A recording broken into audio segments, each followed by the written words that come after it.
लाल मिट्टी से आप दीवालों को लीपते, धरती पर गोबर में मिट्टी मिलाकर जो पुताई की जाती, उससे लक्ष्मी की स्थिरता, ये सब इस ग्रंथ में वर्णन है। ये पुराने लोग बहुत होशियार होते थे। आपने भी वृद्ध माताओं को लीपते हुए, वो सीधे भी तो गोबर से लीप सकती थी, लेकिन गोबर में वो मिट्टी डालती।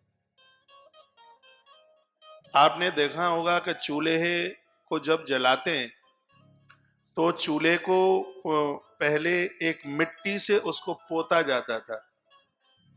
हाँ, वो भी मिट्टी ही होती, वर्णन है इसमें, आप सुनेंगे तो उससे अग्निदेव कितने प्रसन्न होते हैं, उससे पितर कितने प्रसन्न होते हैं। वो तो अब सब कुछ रहा नहीं है,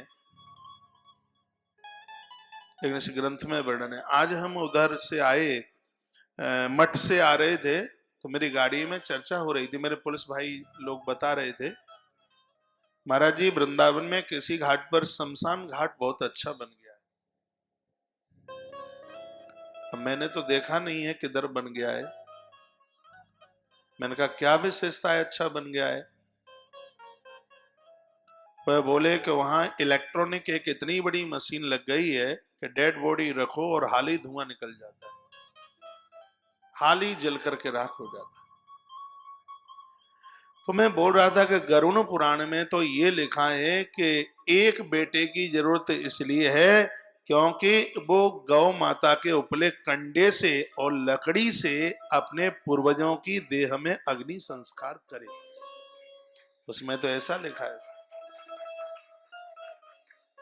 है। इससे भी जीव को तृप्ति मिलती है। जब उसका शरीर जल जाता है तभी उसकी यात्रा आरंभ होती है, तब तक तो वो इधर ही उधर। गरुड़ पुराण में तो ये लिखा है कि जब उसका लेडीज मातृशक्ति है तो 12वें दिन जब उसका ब्राह्मण जिमा दिया जाता है, 13वें दिन पुरुष का जिमाया जाता है, तब वो यहां से यात्रा आरंभ करता है।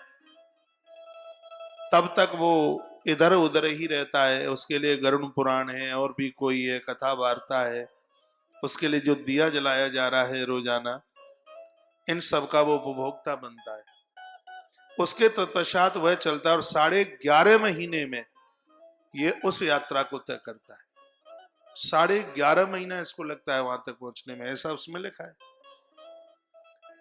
तो उसमें चंदन की लकड़ी डाली जाती है, अगर तगर डाला जाता है, समय उस लकड़ी के ऊपर गौ माता के उपले के ऊपर जलाया जाता है, उसे घी डाला जाता है, तो तिल भी डाले जाते हैं, उसका भी वर्णन है।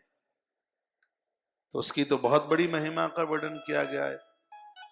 लेकिन ये तो बिजली का तार लगा करके और 1 मिनट में उस शरीर को जला करके राख कर दें। आज ही की चर्चा है, आज ही हम निवेदन कर रहे थे।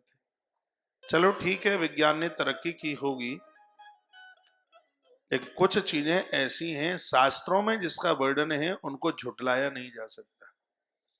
शायद आपको ध्यान हो, आपने देखा हो, चूल्हे पर तवा चढ़ाने से पहले उसको ऐसे मिट्टी से पोता जाता था। उसको मालूम है, राख निकाली जाती, फिर उसको कौन सी पड़ुआ मिट्टी बोलते हैं उसको।